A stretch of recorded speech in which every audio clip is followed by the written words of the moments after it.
아멘.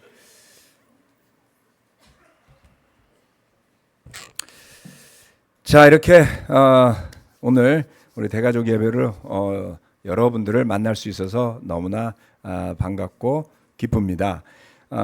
특히 대전에서도 오시고 또 멀리 다른 도시에서도 일산 등에서 와주신 여러분께 감사드립니다.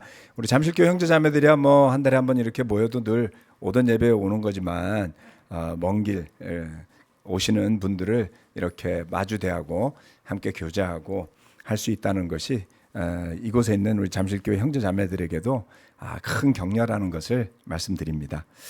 오늘 설교 말씀 시작하기 전에 우리 희원 형제 또 은영자매 아버님과 어머님을 여의었는데요. 우리 두 분의 영혼을 위해서 잠시 기도하고 설교하도록 하겠습니다. 하나님 아버지, 언제나 젊을 것만 같은 생각을 가지고 살지만 주님이 불러주실 때가 오면 우리는 거기에 순종해서 소중하게 여겼던 모든 것을 놓고 떠날 수밖에 없는 그런 미약한 존재임을 느끼고 또 깨닫고 고백하게 됩니다. 지난주에 우리 차은영 자매 아버님 차원식 아버님께서 주님의 부르심을 받아 떠났고 또 어제는 우리 희원 형제 어머니 김숙자 어머니께서 투병 중에 주님의 부르심을 받고 먼 길을 떠나셨습니다. 간절히 기도드리는 것은 모든 유족의 마음에 주님의 위로가 성령님의 능력으로 함께 하시기를 바라며 또한 세상을 떠난 두 분의 영혼을 천사들의 인도하심으로 하나님의 품으로 이끌어 주시길 간절히 기도합니다. 주님의 은혜에 감사드리고 예수 그리스도 이름으로 기도합니다. 아멘. 자, 오늘은 PPT를 띄워주실래요? 사실 제가 대가족교회 예배 설교를 지난번에 했었어야 되는데 하여튼 이 핑계 저 핑계 잘 빠져나왔었고요. 오늘은 아주 오랜만에 여러분 다 만난 자리에서 말씀을 나누게 돼서 참 뜻깊고 감사합니다. 안식월에서 돌아온 지 제가 한 2개월 정도의 시간이 지나고 있는데요. 돌아보면 정말 눈코 뜰 새 없이 보낸 것 같습니다. 참 감사한 일이죠. 복귀하자마자 우리 패밀리 그룹 인도자 수련회 다녀오고 또 얼마 전에 우리 요들 여름 MT 비도 많이 오는 날이었는데요. 또 갔다 왔고 또 지난 한 달 동안은 우리 대학생들이 중심이 된 한국과 몽골의 대학부 연합 바이블톡도 매주 있었습니다. 뭐 성경 공부도 있고 셰퍼딩 시간도 있고 또 개인적으로는 3주간 우리 호프 월드와이드 코리아가 주관하는 무모한 도전에도 참가했습니다. 바빴지만 의미도 있었고요. 성과도 있는 시간이었습니다. 그리고 이제 이번 주말부터 진행하게 되는 몽골 아시아 컨퍼런스 준비에 참여하는 것도 또 준비하는 것도 매우 뜻깊었습니다. 뿐만 아닙니다. 다음 달 말에는 우리 늘 여름이면 기다려지는 수련회가 있는데 이번에는 제목을 대가족교회 여름 수련회 뭐 이렇게 잡았습니다. 그것도 기도하면서 또 너무나 기쁘게 준비하고 있죠. 이렇게 훌륭하고 뜻깊은 일도 많지만 여러 형제 자매들을 만나고 특별히 지난 7월 한 달 6월 7월은 우리 젊은 요들 친구들과 성경 공부도 하고 만나면서 배우게 된 것이 하나 있었는데요. 사실 우리 모두에게 여러분의 연령과 무관하게 주님의 위로가 필요하다는 것이었습니다. 생각해보면 저는 뭐 여전히 아직 젊다고 느끼고요. 에너지가 넘치지만 남은 삶에서 건강하게 지낼 수 있는 시간이 얼마나 있을까 하는 것을 생각해 봅니다. 뭐 예전에는 뭐 평균 수명이 얼마다 뭐 이런 이야기를 많이 했는데 요즘은 거기에 더해서 건강 수명이란 말이 있습니다.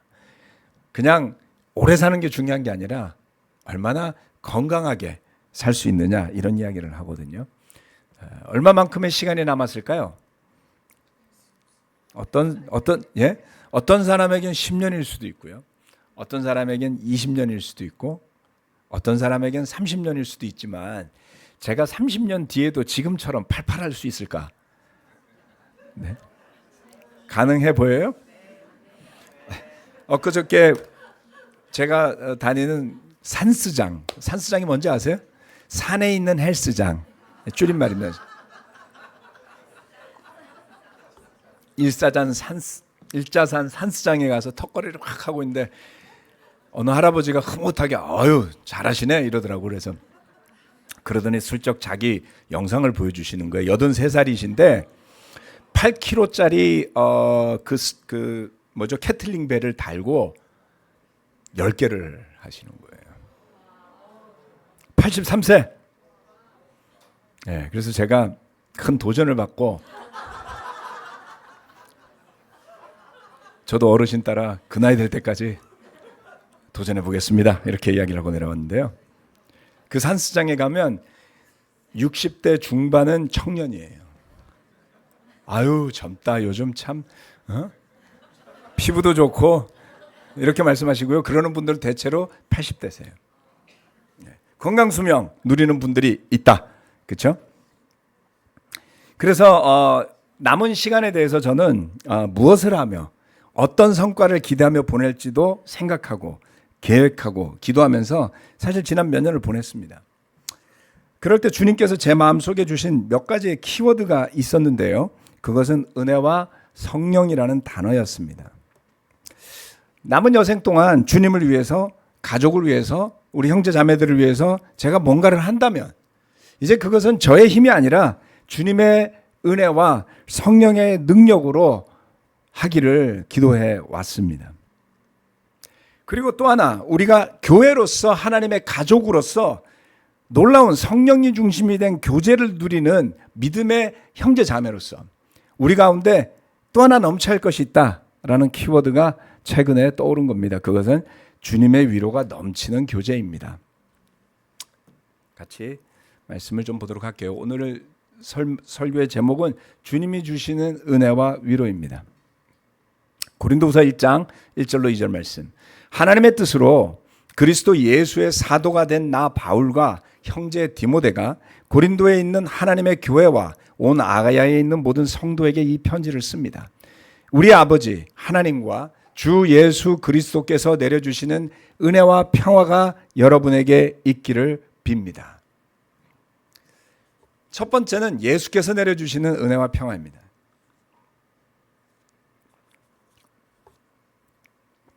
바울은 이 은혜와 평화라는 단어를 나란히 사용했는데요. 이 표현을 왜 했을까? 라고 질문을 해봤습니다. 그리고서 살펴보니까 바울이 쓴 서신서 가운데 로마서를 제외하고 로마서 1장에는 이 표현이 나오지 않고요. 나머지 모든 서신서에는 그 서두에 이 표현이 쓰여져 있었습니다. 로마 교회는 바울이 선교를 통해 세운 교회가 아니었죠. 이미 존재하는 모임들이 있는 여러 개의 모임이 있는 교회였다고 이야기를 하는데요. 그렇다면 그 외에 사도 바울이 직간접적으로 선교 여행을 통해서 세운 교회에는 이 표현을 썼다는 겁니다. 그래서 이 표현을 어떻게 바라보기도 하냐면 첫 번째는 관용적이고 의례적인 편지의 인사말 같다라고도 보기도 합니다. 그러나 모든 편지마다 빠짐없이 기록한 걸 보면 그만큼 중요하고 어떤 편지에서도 빼서는 안 되는 필수적인 요소라고도 생각할 수 있겠죠. 네.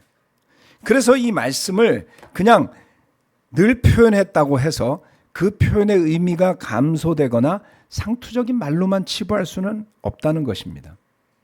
바울이 선교 여행을 통해서 교회들을 세울 때마다 그가 바라는 소원의 첫 번째를 장식하는 것은 주 예수 그리스도께서 내려주시는 은혜와 평화를 누리는 것이었다. 여러분은 주님이 주시는 은혜와 평화를 누리고 싶지 않습니까? 예. 자, 그렇다면 우리도 예수 그리스도를 주님으로 믿고 고백하며 살고 있는데 이런 주님이 내려주시는 은혜를 얼마나 누리고 살고 있는 걸까요?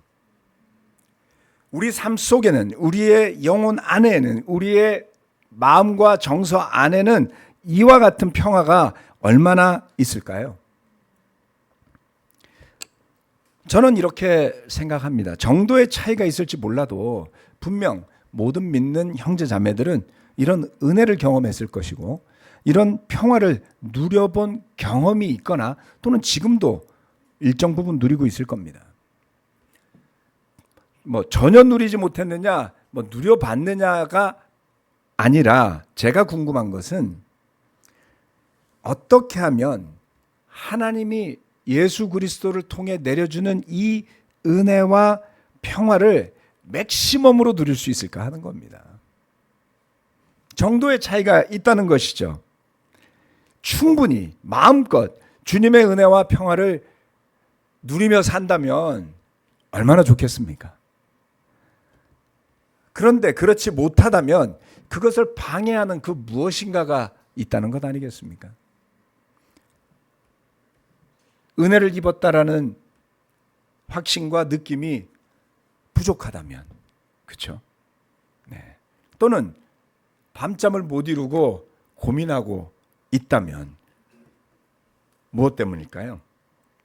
일반적으로 고민해 보면서 제가 생각한 것은 그 은혜와 평화를 가로막는 여러 가지가 있는데 그 중에 세 가지를 이렇게 생각해 봤습니다.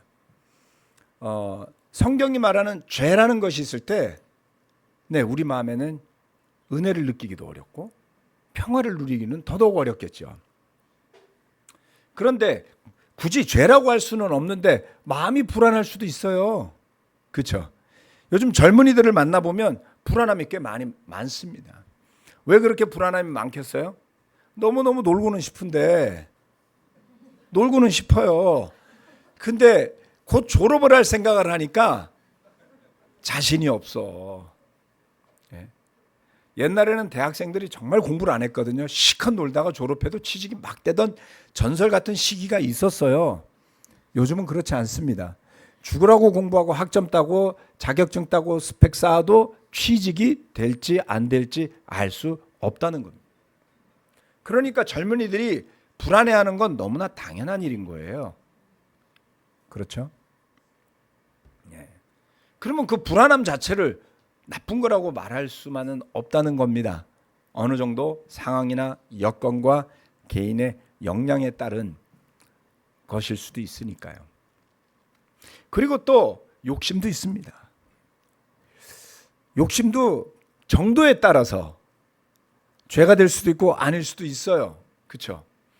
앞에 있는 맛있는 음식을 보면 먹고 싶은 욕구가 막 솟구치는데 죄라고 할 수는 없지 않나요? 그렇죠? 네. 직장에서 조금 더 승진하고 싶은데 욕심이라고 할 수는 없잖아요. 죄라고 할 수는 없잖아요. 그런데 이것들이 사이클로 우리 삶에서 돌아나가면서 주님이 내려주시는 은혜와 평화를 가로막는 경우가 많더라. 성경 말씀에서 은혜와 평화가 메말라 있는 상태를 이렇게 설명하고 있습니다. 첫 번째는 경건한 가르침에 부합하는 교리를 따르지 않을 때 그 안에 뭐가 있다고 이야기하고 있습니까? 디모데전서 6장 3절로 5절 말씀입니다. 3절 4절만 적어놨네요.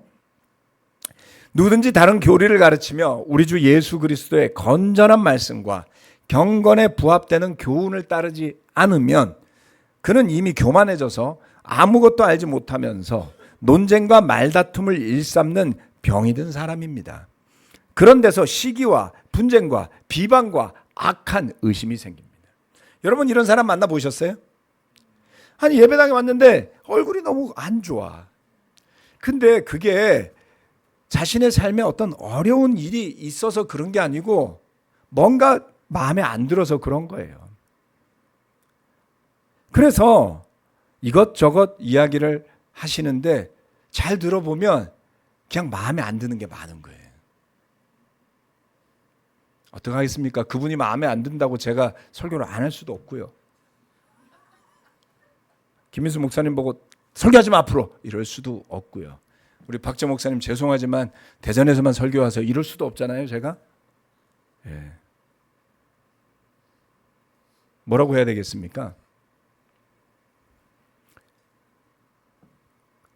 예수 그리스도의 건전한 말씀과 경건에 부합되는 교훈, 그것을 배웠을 때 기뻤던 마음, 복음의 본질로 돌아가지 않고 어느 틈엔가 뭔가 스스로 생각하는 보다 더 좋다고 여기는 것들이 많아지고 나면요, 설교도 고지 안 들리고 좋은 이야기도 좋게 들리지 않는 정도의 마음에 떨어질 수 있습니다. 여러분 고민하셔야지 돼요. 혹시 그렇다면 저는 제 마음속에서 그러한 상태에 있는 경우를 몇 번 경험해 봤습니다. 몇 번이라고 말씀드렸어요? 자주 경험하진 않았어요. 그런데 그럴 때마다 제 마음에는 두려움이 앞섰습니다. 저 사람이 설교를 잘하건 못하건 주님의 말씀을 전하는데 그 말씀이 내 귀에 들리지 않는다면 그것은 저의 영성의 문제라는 것을 저는 느꼈어요. 불성실하게 설교를 준비하고 그리고 좀 더 복음에 가깝고 영감을 주는 설교를 전하지 않는 일은 주님께서 그분에게 판단하실 일이 되겠지만 그 안에 담겨져 있는 말씀까지 무시한다면 다른 것들 때문에 눈에 거슬리는 것 때문에 그렇다면 제 영혼이 저주를 받지 않겠습니까? 그래서 저는 그 몇 번의 시간을 때로는 고백해서 도움을 받기도 했고요. 그리고 고백하기도 전에 정신 차리고 회개한 적이 있었습니다. 아무것도 알지 못하면서 논쟁과 말다툼을 일삼는 병이 든 사람이 우리 가운데 생겨나지 않기를 바랍니다. 그렇게 되면 시기와 분쟁과 비방과 악한 의심이 생긴답니다. 여기에 은혜가 어디 있습니까? 여기에 평화가 어디 있겠습니까? 은혜와 평화가 멀리 떠나고 나면 그 자리를 대신하는 것들은 이와 같은 것들이 된다는 겁니다. 지금 여러분이 그렇다는 뜻이 절대 아닙니다. 그런데 방치하면, 은혜를 더 많이 느끼지 못하면, 그리고 그 평화가 내 안에 없다면 자신의 마음과 영혼을 살피셔야 할 책임이 남에게 있지 않고 내 자신에게 있다는 것을 꼭 기억하시기 바랍니다. 두 번째, 경건을 이익의 수단으로 생각할 때 그렇게 되는 것입니다. 6장 5절 말씀. 그리고 마음이 썩고 진리를 잃어서 그 경건을 이득의 수단으로 생각하는 사람들 사이에 끊임없는 알력이 생깁니다. 그리고 밑줄 치고 뭐라 그랬어요? 다른 고대 사본에는 그런 사람들과는 상종을 하지 말아야 합니다가 더 있다라고 써놨죠. 어느 사본에 그렇게 써놨을까요, 여러분? 예, 제가 찾다가 못 찾았습니다. 예. 분명히 다른 사본들이 이렇게 쭉 써 있는 헬라어 성경을 봤는데 그 사본의 이름이 다 줄임말로 돼 있어 갖고 못 찾겠더라고요. 그래서 제가 못 찾았고 찾으면 알려드리겠습니다. 여러분, 이건 대단히 무서운 이야기 아닙니까? 마음이 썩고 진리를 잃어버린 상태까지 있으면서도 본인은 경건하다고 생각하는 사람도 있다는 거죠. 그런데 왜 그렇게 됐을까요? 그 경건을 이익의 수단으로 생각한다는 거예요. 어떻게 그럴 수 있죠? 여러분, 그럴 수 있을까요? 경건한 것을 어떻게 이익의 수단으로 여길 수 있을까요?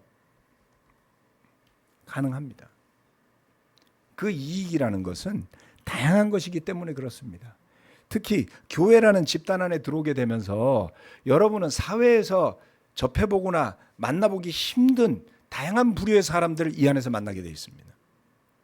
그렇지 않나요? 네, 저 어제 저녁에도 저희 동기들 저녁 식사를 하고 왔는데요. 다 고만고만해요. 사는 게 다 비슷비슷해요.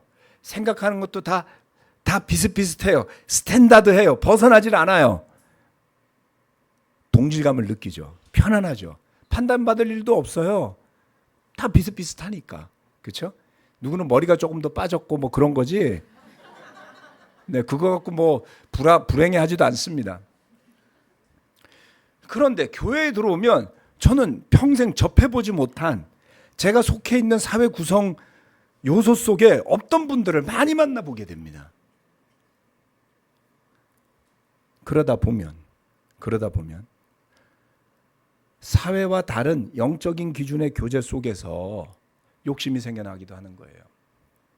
지위를 얻게 되기도 하고요. 세상에서 얻지 못한 친구들을 얻으면서 시야가 넓어지기도 합니다. 그렇게 해서 얻는 유익이 있습니다. 그리고 심지어는 그런 사람 거의 없겠지만 그것을 통해서 이익을 얻겠다고 결심하고 무의식 가운데 생각하고 사는 분들도 생겨난다는 겁니다. 어떻게 되겠습니까? 끊임없는 알력이 생긴다고요. 제가 정말 이해할 수 없었던 게 이런 거예요. 이 교회 뭐가 있습니까, 여러분? 제 기준에서 말씀드리는 거예요. 잘 먹고 잘 살자고 목회하는 게 아니잖아요. 그렇죠?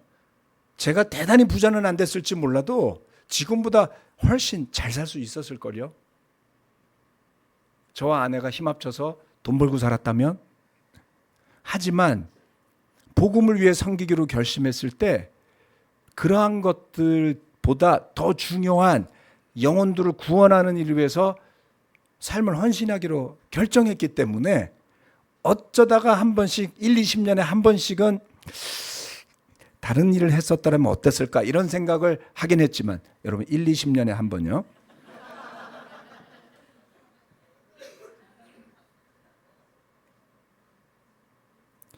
교회를 이익의 수단으로 생각할 이유도 의미도 없었던 겁니다. 그러나 시간이 흐르면서 나이가 들면서 제가 다른 것을 깨닫게 됐어요. 교회를 통해서 얻는 게 너무나 많았구나. 나도 누리는 게 너무나 많았구나. 뽀마자매가 그렇게 이야기하지 않았습니까? 전임으로 있을 때 느끼지 못했던 얼마나 보호받았는지를 깨닫게 됐다고요. 그렇죠? 그것도 내가 감사해야 되겠구나 이런 생각이 들었습니다. 결코 당연한 게 아니죠. 그런데 그러한 것을 이용하고 이익으로 생각하고 수단으로 삼으면 안 된다. 세 번째, 돈을 사랑하는 겁니다. 6장 6절로부터 8절. 자족할 줄 아는 사람에게는 경건은 큰 이득을 줍니다. 우리는 아무것도 세상에 가지고 오지 않았으므로 아무것도 가지고 떠나갈 수 없습니다. 우리는 먹을 것과 입을 것이 있으면 그것으로 만족해야 할 것입니다. 그러나 부자가 되기를 원하는 사람은 유혹과 올무와 여러 가지 어리석고도 해로운 욕심에 떨어집니다. 이런 것들은 사람을 파멸과 멸망에 빠뜨립니다. 돈을 사랑하는 것이 모든 악의 뿌리입니다. 돈을 쫓다가 믿음에서 떠나 헤매기도 하고 많은 고통을 겪기도 한 사람이 더러 있습니다. 하나님의 사람이여, 그대는 이 악한 것들을 피하십시오. 의와 경건과 믿음과 사랑과 인내와 온유를 좇으십시오. 자족할 줄 아는 사람에게요. 경건은 큰 이득을 가져다 준다는 겁니다. 여러분의 작은 머리로 그 별 볼 일 없는 꾀를 내서 경건을 통해 이익을 얻고자 하면 마음이 썩고 진리를 잃어버리고 끊임없는 알력을 만들게 되겠지만 자족할 줄 안다면 경건은 큰 이익을 가져다 준다고요. 깨달음이 있습니다. 그래서 넉넉하지 않아도 만족하는 마음을 얻게 되고요. 그리고 형제 자매들을 대할 때도 내 뜻대로 그 사람을 조종하고 움직여서 지배하겠다라는 무서운 욕심 대신에 이러한 형제 자매들이 친구로 함께 있다라는 사실을 감사하며 살 수 있을 겁니다. 부자가 되기를 원하는 사람, 그렇죠. 이거는 욕심이 이제 죄가 되는 수준까지 부풀어 오른 것을 의미합니다. 이 길로 가지 말아야 합니다. 그냥 살다가 보면 그러한 길로 접어드는 믿음의 형제 자매들이 있다는 것을 지난 30년의 목회를 통해 배우게 됐습니다. 그래서 대부분의 사람들이 아직 그렇지 않을 때 저는 이 말씀을 전하고 싶었습니다. 여러분, 우리 마음에 깃들어 있는 주님의 은혜가 있다면 그것을 놓치지 말고 강하게 잡으십시오. 왜냐하면 그러한 은혜의 상태가 그저 주어지지 않았기 때문입니다. 사도 바울이 언급한 그 은혜의 근본은 자신에게 있지 않습니다. 자신에게 있지 않아요. 그것은 하나님의 독생자 예수 그리스도를 십자가의 피의 희생 제물로 삼으심으로 인해서 사도 바울 자신이, 그의 동족들이, 그리고 또 우리가 죄 사함을 받고 구원에 이르는 길을 하나님께서 예비하여 주신 것에 대해 깨달은 데서부터 오는 것이죠. 그렇죠? 값없이 의롭다 하였다고 하였잖아요. 우리의 수고와 노력이 아니라, 우리가 준비한 게 아니라 하나님께서 창세 때로부터, 아담으로부터, 아브라함으로부터, 모세로부터 수많은 믿음의 조상들을 통해서, 수많은 예언자들을 통해서 예비해 주셨던, 그렇죠? 우리는 아무것도 한 적이 없잖아요. 그 엄청난 역사의 가운데 기록되어진 말씀들 생각하면 대단하지 않습니까? 그리고 그 마지막에 하나님의 아들이라고 하는 예수 그리스도께서 오셔서 정점을 찍으신 것이죠.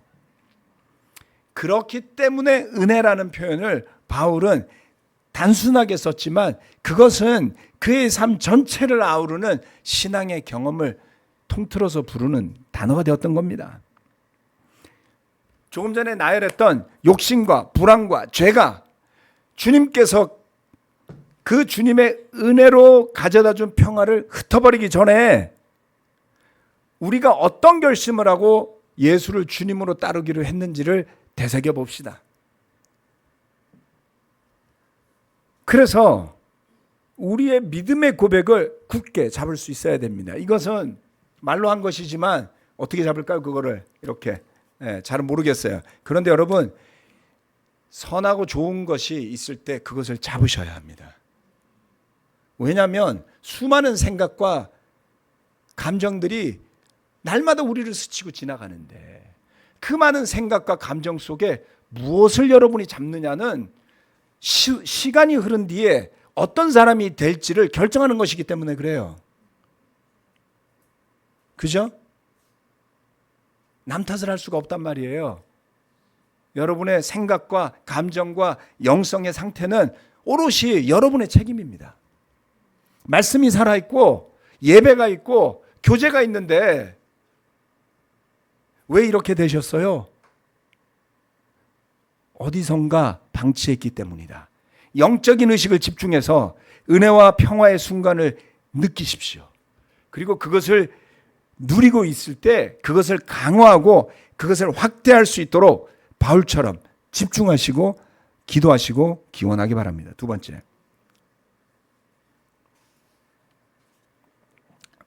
여기서 이걸 이야기하려고 했던 거군요. 여기 있네요.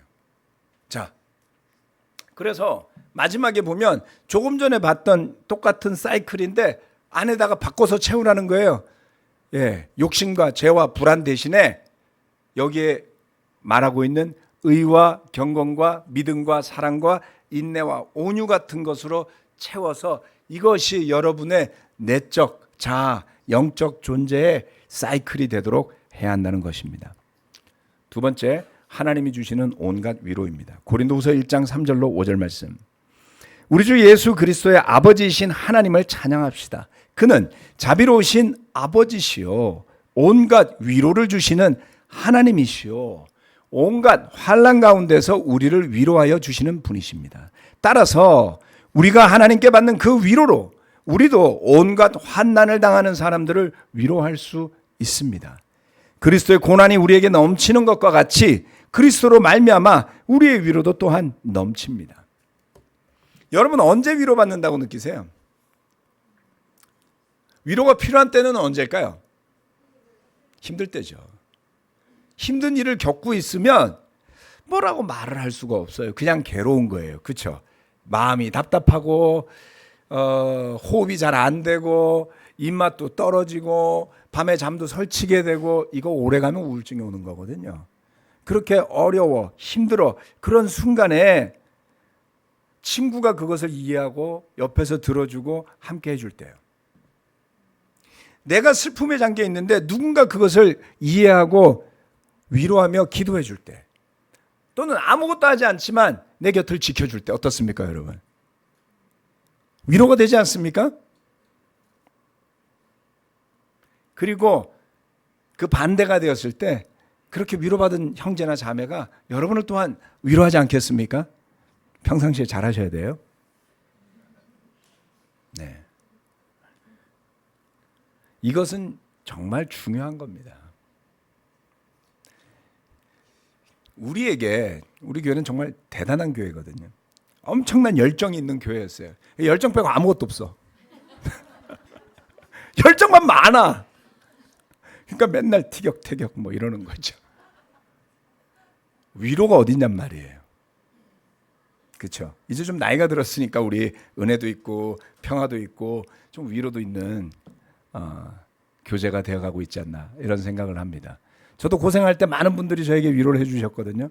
뭐 어떤 분들은 식사를 같이 하자고 하시기도 했고, 어떤 분들은 같이 커피 한 잔을 하자라고 하기도 했고, 다양한 형태로 저를 위로해주고 저와 함께 해준 분들이 참 많았습니다. 그러니까 제가 버텨냈겠죠. 기도해 주신 분들도 참 많았거든요. 그래서 제가 깨닫게 된 거예요. 아, 내가 잘나서 견뎌내는 게 믿음이 아니구나. 그렇죠? 믿음은 혼자 얻는 게 아니잖아요. 제가 주중 예배 때 설교하면서 그러지 않았나요? 혼자서 영적으로 잘 살고 싶으면 절에 가시라고요. 절은 혼자서 영적으로 잘 사는 법을 가르쳐 주는 데예요. 그런데 주님은 혼자서 영적으로 잘 사는 걸 가르쳐 준 적이 없습니다. 함께 영적으로 교류하라는 것이죠. 그래서 우리는 함께 격려하고 함께 위로하는 그러한 교제가 될 수 있는 겁니다. 이스라엘의 역사를 돌아보면요, 그들도 위로가 필요한 때가 있지 않았나요? 주변의 국가로부터 위협을 받을 때, 강력한 제국의 침략을 받고 절망적인 순간에 위로가 필요했습니다. 다음의 말씀은 어떻게 하나님께서 그의 백성을 위로하는지를 보여주거든요. 이사야서 40장 1절로 3절 말씀입니다. 그런데 놀라워요. 이게 복음하고 연결이 된단 말이에요. 너희는 위로하여라. 나의 백성을 위로하여라. 너희의 하나님께서 말씀하신다. 예루살렘 주민을 격려하고 그들에게 일러 주어라. 이제 복역 기간이 끝나고 죄에 대한 형벌도 다 받고 지은 죄에 비하여 갑절의 벌을 주님에게서 받았다고 외쳐라. 한 소리가 외친다. 광야에 주님께서 오실 길을 닦아라. 사막에 우리의 하나님께서 오실 큰 길을 곧게 내어라. 네. 광야에 외치는 소리 많이 들어봤죠? 예, 세례 요한. 그분이 오는 길을 닦는 누구요? 예수 그리스도죠. 하나님의 위로는 이스라엘의 역사 가운데 여러 번 있었고 반복되기도 하고 예언되어져 왔던 겁니다. 그래서 이사야도 암울한 시대에, 물론 좋은 시대도 있었고 어려운 시대도 있었죠.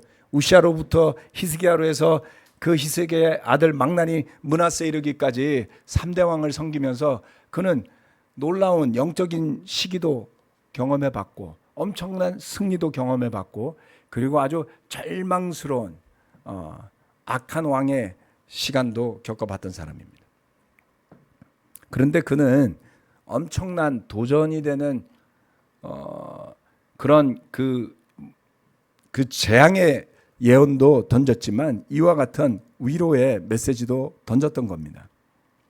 그리고 이사야도 오실 메시아에 대한 예언으로 백성들을 위로했죠.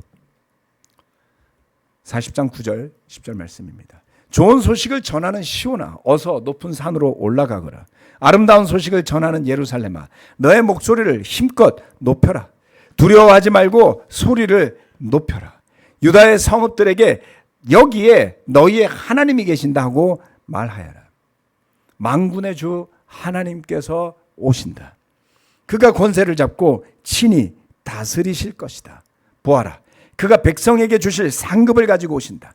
백성에게 주실 보상을 가지고 오신다. 무슨 위로가 예언되어 있습니까? 이 위로는 하나님이 주시는 거예요. 자, 그럼 우린 세상에서는 위로 한 톨도 받지 못하고 하나님한테만 받고 살까요? 아니요. 세상에서 받을 수 있는 위로도 당연히 있습니다. 여러분 직장에서 승진했어요. 어때요? 위로 됩니까? 안 됩니까? 기분 좋죠. 한 번도 승진 안 해보셨어요? 연봉이 인상되었어요. 너무 좋아요. 예, 회사를 바꿔가지고 연봉을 막 더블로 올렸어요. 어때요? 그런 분들 막 친구들한테 밥도 사주고 커피도 사주고 기분 좋지 않나요? 더 좋은 기회를 얻어서 사업이 번창했어요. 예, 훌륭한 친구를 만나게 됐어요. 어떻습니까? 이 세상 살면서 얻는 격려와 위로도 있습니다. 그런데 이러한 위로는 단점이 있어요. 뭡니까? 그 어떤 세상의 위로도 영속적이지 않다는 겁니다. 잠시 반짝 좋아진 순간에 대한 만족감이 있을 뿐 연봉을 더블로 준 직장으로 옮겼더니 일이 너무 힘들어. 네. 그리고 오히려 그 잠깐의 엘리베이션, 좋아지거나 좀 나아진 그 상황이 묘한 불안감도 동반하거든요. 제가 학창 시절에 성적이 오르면 오를수록 불안감도 따라 올라가요. 여기서 떨어지면 어떡하지? 더 올라가야 되잖아요. 그렇죠? 더 올라가세요. 더 올라가세요. 그랬다가 가을에 여고 축제, 대학교 축제 한 달 따라다니다가 등수가 곱하기 2가 된 적이 있었어요. 점수가 아니고 등수가 곱하기 2가 된 적이 있다고요. 한 달 만에. 얼마나 촘촘했던 거야. 제가 그거 회복하니라고 진짜 운 적도 있어요. 악몽이에요. 너무 힘들어요. 예, 고등학생들 공부하다 운 적도 있습니다. 제가. 무슨 이야기냐면 이 세상에서 받는 일시적인 위로와 격려의 이면에는 상실 가능성에 대한 두려움이 따라붙어 있다. 그러한 세상의 위로에 우리 자신을 맡길 수는 없죠.